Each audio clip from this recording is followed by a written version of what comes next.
대구에 조말수님이라는 분이 계십니다. 올해 68이시고 젊어서 초등학교에서 아이들을 가르치셨습니다. 3년 전에 남편분을 먼저 보내시고 지금은 혼자 지내십니다.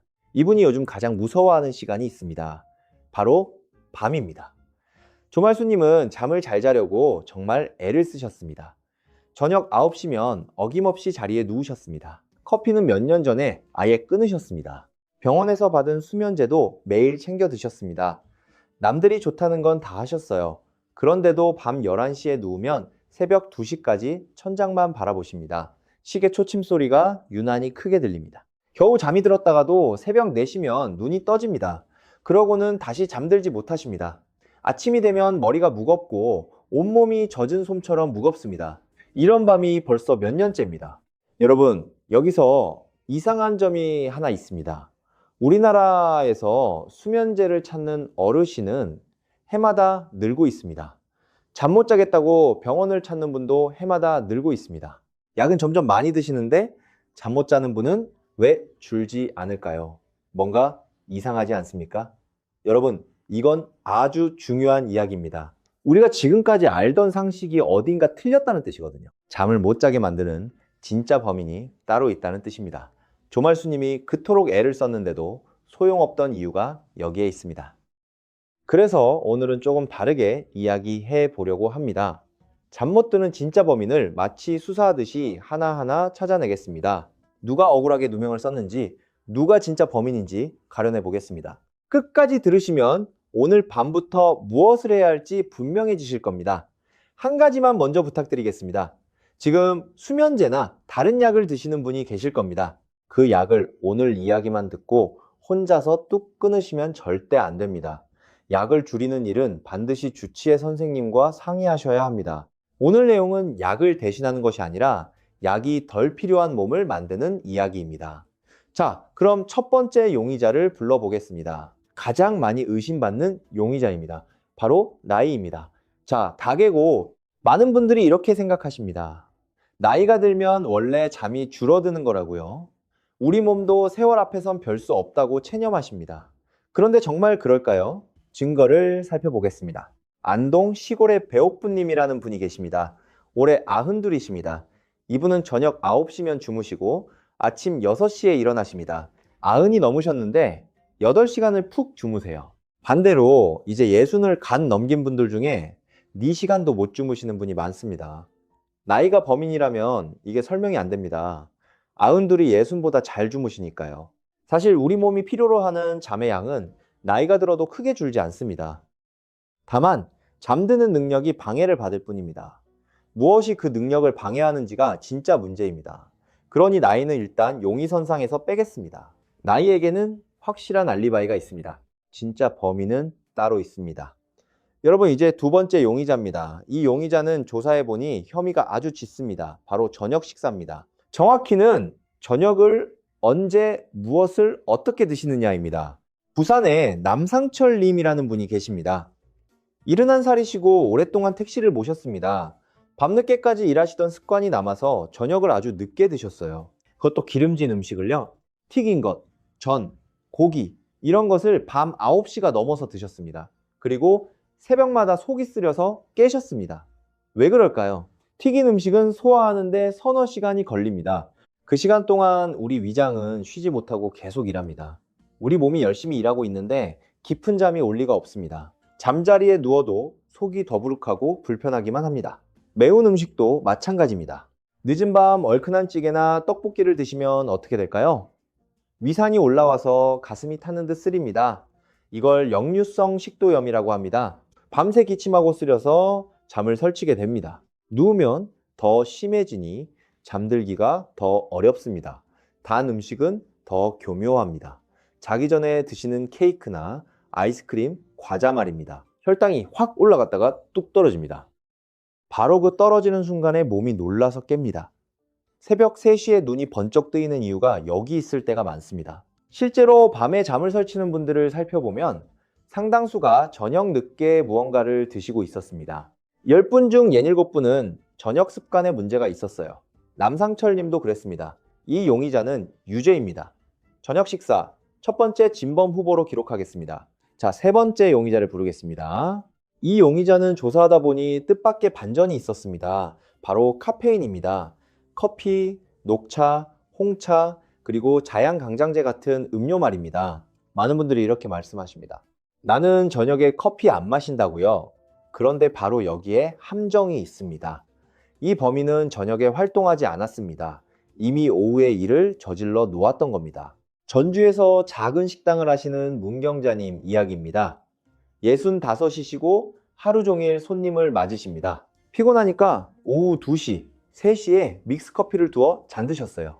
저녁엔 안 드셨으니 괜찮은 줄 아셨습니다. 그런데 밤마다 잠이 오지 않았습니다. 왜 그럴까요? 카페인은 몸에서 절반이 빠져나가는 데만 5시간에서 7시간이 걸립니다. 오후 2시에 마신 커피가 밤 9시에도 절반이나 남아있다는 뜻입니다. 그러니까 늦은 오후에 커피 한 잔은 잠들기 직전에 커피를 홀짝이는 것과 비슷합니다. 카페인이 몸속에서 무슨 일을 하는지 아주 쉽게 설명드리겠습니다.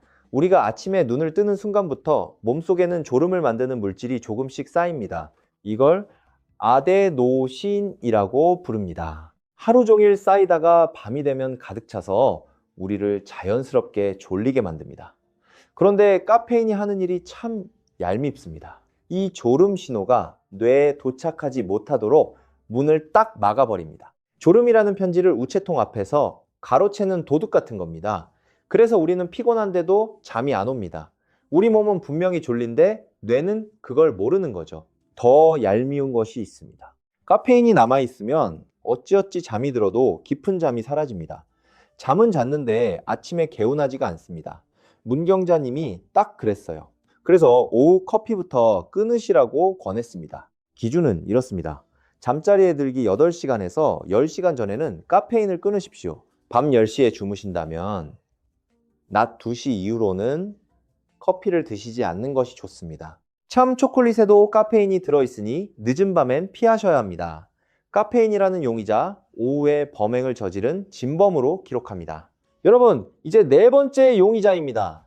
이 용의자는 아주 교활한 공범입니다. 바로 술입니다. 저녁에 반주 한잔 하시는 분 정말 많으시죠? 청주에 사시는 허영달님이 그러셨습니다. 74시시고 퇴직 후에 저녁마다 소주 한두 잔을 드셨어요.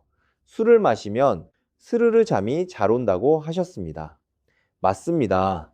처음에는 정말 잠이 잘 옵니다. 그런데 바로 여기에 속임수가 있습니다. 술은 잠의 앞부분만 도와줍니다. 뒷부분은 오히려 다 망가뜨립니다. 새벽이 되면 술 기운이 빠지면서 우리 몸이 오히려 각성 상태로 바뀝니다. 그래서 새벽 2시, 3시에 어김없이 깨는 겁니다. 허영달님도 늘 그 시간에 깨셨어요. 한 가지 더 중요한 것이 있습니다. 우리 잠에는 꿈을 꾸는 얕은 잠이 있습니다. 이 잠은 하루 동안 쌓인 감정과 기억을 정리해 줍니다. 그런데 술은 바로 이 잠을 억눌러 버립니다. 그래서 술을 드시고 자면 오래 누워 있어도 정신이 개운하지 않습니다. 정리하면 이렇습니다. 술은 잠드는 걸 도와주는 척 하면서 정작 잠의 질을 훔쳐갑니다. 잠이 안 와서 술을 드시는 건 불난집에 부채질하는 격입니다. 이 교활한 공범도 유죄로 기록하겠습니다. 자, 여기서 수사 기록을 잠깐 정리해 보겠습니다. 지금까지 용의자 넷을 조사했습니다. 나이는 무죄였습니다. 알리바이가 확실했죠. 하지만 저녁 늦은 식사, 오후에 카페인, 저녁 반주, 이 셋은 유죄였습니다. 그런데 말입니다. 아직 진짜 우두머리가 남아 있습니다. 이 우두머리는 아무도 의심하지 않는 곳에 숨어 있습니다. 지금부터 나오는 이야기가 오늘의 핵심입니다. 조말수님이 그렇게 애를 썼는데도 소용없던 진짜 이유거든요. 여러분, 이제 첫 번째 우두머리 범인을 공개하겠습니다. 바로 우리 몸속 시계가 어긋난 것입니다. 이게 무슨 말인지 차근차근 설명드리겠습니다. 우리 뇌 속에는 아주 작은 시계가 하나 있습니다. 이 시계가 하는 일이 정말 중요합니다. 언제 잠 호르몬을 내보낼지 정해주는 겁니다. 잠 호르몬이 제때 나오면 밤에 스르르 졸립니다. 이 시계가 어긋나면 밤에 말똥말똥해집니다. 그렇다면 이 시계는 무엇으로 맞출까요? 바로 아침에 눈으로 들어오는 빛입니다. 아침 햇빛이 눈에 들어오면 뇌가 이제 아침이구나 하고 시계를 딱 맞춥니다. 그리고 그때부터 14시간에서 16시간 뒤에 잠 호르몬을 내보내도록 예약을 걸어둡니다.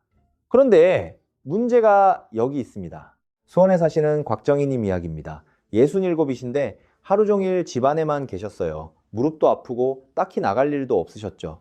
그러다 보니 아침 햇빛을 볼 일이 거의 없었습니다. 아침 빛을 못 보면 어떻게 될까요? 몸속 시계가 기준을 못 잡습니다. 그러면 우리 몸은 잠 호르몬을 엉뚱한 시간에 내보냅니다. 낮에 졸리고 밤에 말짱해집니다. 곽정희 님이 딱 그런 상태였습니다. 밤과 낮이 슬며시 뒤바뀌어 있었던 거죠. 이건 그냥 하는 말이 아닙니다. 실제로 밤에 잠 못 드는 어르신들을 대상으로 한 연구가 있습니다. 매일 아침 45분씩 2달 동안 밝은 빛을 쬐게 했습니다. 그랬더니 잠드는 시간이 빨라지고 자는 시간도 늘었습니다. 약을 쓰지 않고 빛만 쬐었는데 말입니다. 그럼 우리는 어떻게 하면 될까요? 아주 간단합니다. 아침에 일어나서 30분에서 1시간 안에 바깥으로 나가십시오. 나가기 어려우면 창문을 활짝 열고 밝은 창가에 앉으십시오. 그렇게 15분에서 30분만 계시면 됩니다. 한 가지 오해를 풀어드리겠습니다. 흐린 날은 소용없다고 생각하실 수 있습니다. 아닙니다. 흐린 날 바깥이라도 방안 형광등보다 훨씬 밝습니다. 그러니 비가 오나 흐리나 아침엔 바깥 빛을 보십시오. 아침 햇빛은 몸속 시계의 태엽을 감아주는 일과 같습니다. 반대도 중요합니다. 밤에는 불빛을 낮추십시오. 잠들기 한두 시간 전부터 방을 어둡게 하고 스마트폰 화면도 멀리 하십시오. 밝은 빛은 뇌를 아직 낮이라고 착각하게 만듭니다. 그러면 잠 호르몬이 나오다 말고 멈춰버립니다. 아침엔 환하게, 밤엔 어둑하게. 이 대비가 잠의 열쇠입니다. 곽정희님은 이걸 시작하신 뒤로 달라지셨습니다. 아침마다 마당에 나가 10분씩 볕을 쬐셨어요. 2주쯤 지나니 밤에 졸음이 제때 찾아왔습니다. 특별한 돈도 약도 들지 않았습니다. 그저 아침빛 한 줌이었습니다. 여러분, 이제 두 번째 우두머리 범인입니다. 이것도 아무도 신경 쓰지 않는 것입니다. 바로 잠들기 전 몸의 온도입니다. 우리가 잠에 빠지려면 한 가지 조건이 필요합니다. 몸속 깊은 곳의 체온이 살짝 떨어져야 합니다. 이 체온이 떨어지는 것이 바로 잠을 시작하라는 신호입니다. 반대로 몸이 계속 뜨겁거나 손발이 차면 이 신호가 잘 나오지 않습니다. 여기에 아주 재미있는 방법이 있습니다. 잠들기 전에 몸을 일부러 따뜻하게 데우는 겁니다. 이상하죠? 체온이 떨어져야 하는데 왜 데우냐고요? 이유가 있습니다. 몸을 따뜻하게 하면 손끝과 발끝으로 피가 확 몰립니다. 그러면서 몸 안의 열이 손발을 통해 밖으로 빠져나갑니다. 결국 몸속 깊은 곳의 온도가 떨어집니다. 목포에 사시는 진순덕 님이 이걸로 효과를 보셨습니다. 이른이시고 관절이 늘 뻐근하다고 하셨어요. 이분께 저녁마다 족욕을 권했습니다. 대야에 40도쯤 되는 따뜻한 물을 받아서 발을 15분 담그는 겁니다. 시간이 중요합니다. 잠들기 한두 시간 전이 가장 좋습니다. 대략 잠자기 1시간 반 전이라고 기억하시면 됩니다. 실제로 여러 연구를 모아 살펴본 결과 따뜻한 물에 몸을 담그면 잠드는 시간이 크게 줄었습니다. 특히 어르신들에게 그 효과가 뚜렷했습니다. 꼭 온몸을 담글 필요도 없습니다. 발만 담그는 족욕도 좋고 허리까지 담그는 반신욕도 좋습니다. 따뜻한 물 온도는 40도에서 42도 정도면 충분합니다. 너무 뜨거우면 오히려 잠이 달아나니 주의하십시오. 진순덕님은 족욕을 하신 뒤로 발이 노곤해지면서 잠이 잘 오셨습니다. 몸을 살짝 데웠다가 식히는 것, 이것이 잠의 스위치를 켜는 일입니다. 돈도 거의 들지 않습니다. 대야 하나와 따뜻한 물이면 됩니다. 관절이 뻐근한 분은 통증도 한결 가라앉으실 겁니다. 여러분, 이제 아주 중요한 이야기를 하겠습니다. 우리가 그동안 잘못 알고 있던 것에 대한 이야기입니다. 어쩌면 오늘 내용 중에 가장 도움이 될지도 모릅니다. 잠이 안 오면 우리는 보통 어떻게 하나요? 일찍 자리에 누워서 억지로라도 자려고 했습니다. 눈을 꼭 감고 양을 세기도 합니다. 그런데 이것이 오히려 불면증을 키운다면 믿으시겠습니까? 정말입니다. 원주에 사시는 서만복님 이야기입니다. 73이신데 잠이 안 오면 저녁 8시부터 누우셨어요. 그리고 2~3시간을 뒤척이셨습니다. 잠이 안 오니 답답하고 답답하니 더 잠이 안 오셨죠. 이것이 왜 문제인지 설명드리겠습니다. 우리 뇌는 반복되는 것을 학습합니다. 잠자리에 누워서 자꾸 말똥말똥 깨어 있으면 어떻게 될까요? 뇌가 침대를 잠자는 곳이 아니라 깨어서 뒤척이는 곳으로 기억해 버립니다. 그러면 침대에 눕는 것 자체가 오히려 정신을 또렷하게 만듭니다. 억지로 누워 있을수록 불면이 굳어지는 겁니다. 그래서 잠 못 드는 분들을 위한 약을 쓰지 않는 가장 확실한 방법이 있습니다. 전 세계 수면 전문 기관들이 첫 번째로 권하는 방법입니다. 어렵지 않으니 5가지만 기억하십시오. 첫째, 졸릴 때만 자리에 누우십시오. 시계가 9시라고 눕는 것이 아닙니다. 진짜 졸음이 올 때 눕는 겁니다. 둘째, 누워서 20분쯤 지나도 잠이 안 오면 일어나십시오. 다른 방으로 가서 불을 어둡게 하고 조용히 계십시오. 그러다 다시 졸리면 그때 누우십시오. 셋째, 침대는 잠자는 곳으로만 쓰십시오. 침대에서 텔레비전을 보거나 스마트폰을 하지 마십시오. 넷째, 이것이 가장 중요합니다. 아침에 일어나는 시간을 딱 고정하십시오. 어젯밤에 잘 못 주무셨어도 정한 시간에 일어나십시오. 왜 기상 시간이 그렇게 중요할까요? 아침에 같은 시간에 일어나야 몸속 시계가 흔들리지 않습니다. 그리고 그날 밤에 졸음도 제때 쌓입니다. 늦잠을 자버리면 그날 밤 잠이 또 밀립니다. 다섯째, 낮잠은 30분을 넘기지 마십시오. 낮에 오래 자면 밤 졸음을 미리 써버리는 셈입니다. 서만복님은 이 방법을 2주 동안 지키셨습니다. 처음 며칠은 오히려 더 피곤하셨대요. 하지만 그 고비를 넘기니 침대가 다시 잠자는 곳이 되었습니다. 억지로 눕지 않으니 오히려 잠이 찾아왔습니다. 참 신기한 일이죠. 여러분, 이제 저녁 밥상 이야기를 해보겠습니다. 앞에서 저녁 늦은 식사가 범인이라고 했습니다. 그렇다고 저녁을 굶으라는 것이 아닙니다. 오히려 잠을 부르는 음식을 제때 드시라는 겁니다. 잠이 잘 오게 하는 음식에는 공통점이 있습니다. 3가지 성분이 들어있습니다. 이 셋만 기억하시면 됩니다. 첫째는 트립토판입니다. 이것이 몸에 들어가면 기분을 편안하게 하는 물질로 바뀌고 다시 잠 호르몬으로 바뀝니다. 쉽게 말해 잠의 재료입니다. 둘째는 마그네슘입니다. 이건 긴장한 근육과 신경을 풀어줍니다. 마그네슘이 부족하면 밤에 다리에 쥐가 나고 마음이 괜히 불안해집니다. 셋째는 잠 호르몬 그 자체가 조금 들어있는 음식입니다. 이 셋을 저녁에 챙기면 우리 몸이 자연스럽게 잠 쪽으로 기웁니다. 그럼 어떤 음식일까요? 우선 달걀입니다. 흔하죠. 그런데 달걀에는 잠의 재료가 그득합니다. 저녁에 드실 땐 기름에 부치지 마시고 부드럽게 계란찜으로 드십시오. 계란찜에 따뜻한 우유를 조금 넣으면 더 좋습니다. 우유에도 잠의 재료가 들어있거든요. 창원에 사시는 하순옥님 이야기입니다. 66이신데 갱년기를 지나면서 잠을 통 못 주무셨어요. 이분께 저녁마다 두부와 계란찜을 권했습니다. 두부는 콩으로 만들어서 잠의 재료가 풍부합니다. 게다가 마그네슘도 들어있어서 신경을 풀어줍니다. 두부는 튀기지 말고 조림이나 순두부찌개로 드십시오. 단 맵지 않게 심심하게 끓이셔야 합니다. 하순옥님은 2주 만에 다리 저림이 줄고 잠도 편해지셨습니다. 갱년기 이후 잠 설치시는 분들께 특히 도움이 됩니다. 바나나도 좋습니다. 잠의 재료와 마그네슘이 함께 들어있습니다. 잠들기 1시간쯤 전에 잘 익은 바나나를 하나 드십시오. 껍질에 갈색 점이 핀 것이 잘 익은 겁니다. 호두도 좋습니다. 한 줌에 잠 호르몬이 조금 들어있습니다. 저녁에 5-알이면 충분합니다. 고등어 같은 등푸른 생선도 권합니다. 몸에 염증을 가라앉혀서 편안한 잠을 돕습니다. 다만 저녁 6시 전에 짜지 않게 구워 드십시오. 키위도 좋습니다. 잠들기 1시간 전에 잘 익은 키위 2개를 드시면 됩니다. 숟가락으로 파서 드시면 편합니다. 여기서 주의할 점이 하나 있습니다. 아무리 좋아도 양이 많으면 안 됩니다. 배가 부르면 오히려 잠을 방해합니다. 바나나 하나, 호두 5-알, 이 정도면 충분합니다. 그리고 이 음식들은 잠들기 1-2시간 전에 드시는 것이 좋습니다.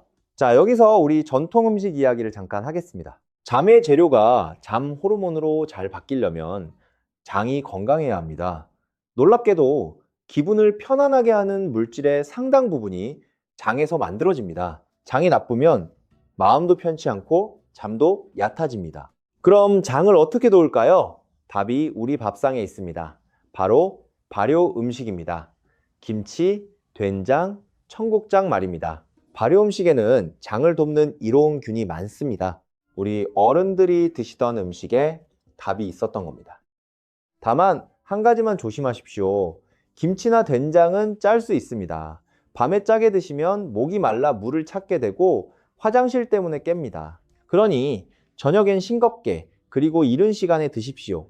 낮에 된장국 한 그릇, 김치 조금 이런 식이면 좋습니다. 자, 여러분 이제 오늘 이야기를 하루 흐름으로 정리해 드리겠습니다. 이대로만 하시면 됩니다. 아침에 일어나면 30분 안에 바깥빛을 15분 이상 쬐십시오. 이것이 하루의 시작입니다. 몸속 시계를 딱 맞추는 겁니다. 낮에는 두 가지입니다. 오후 2시 이후로 커피와 카페인을 끊으십시오. 그리고 낮잠은 30분을 넘기지 마십시오. 가볍게 30분쯤 걷는 것도 밤잠에 큰 도움이 됩니다. 햇빛 아래 걸으면 아침빛 효과까지 더해집니다. 저녁에는 이렇게 하십시오. 저녁 식사는 잠들기 3시간 전에 기름지지 않게 드십시오. 반주는 하지 마십시오. 대신 잠들기 1~2시간 전에 잠을 돕는 음식을 조금 드십시오. 그리고 잠자기 1시간 반 전쯤 따뜻한 물에 족욕을 하십시오.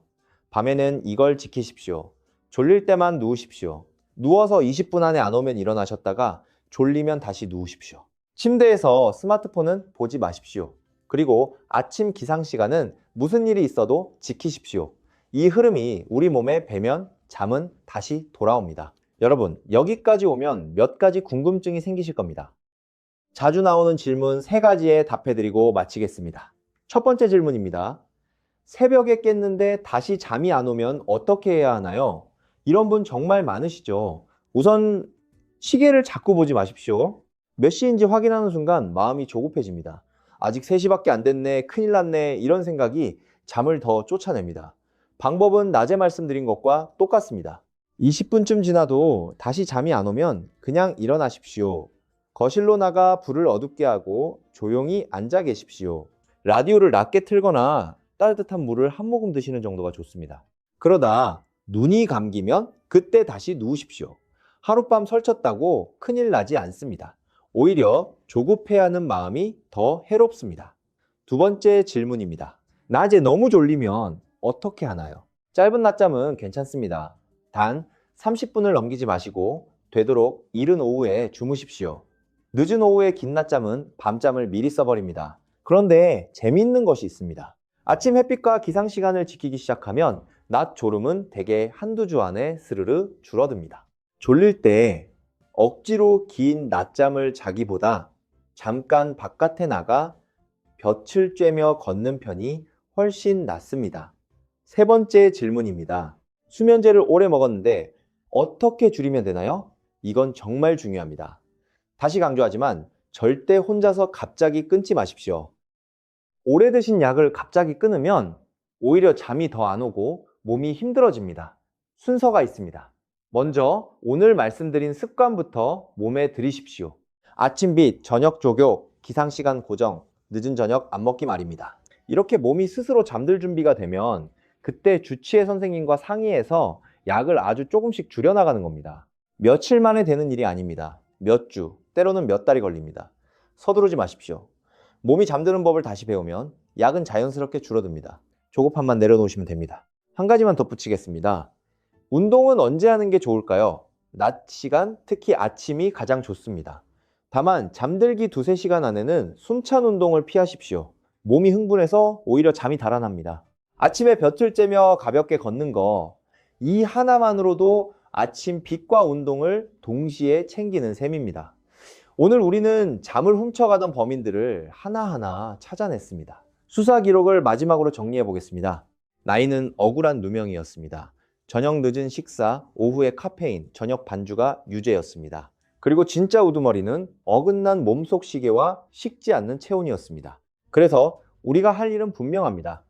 아침엔 바깥 빛 15분, 저녁엔 따뜻한 족욕 한번, 그리고 아침 기상 시간 고정입니다.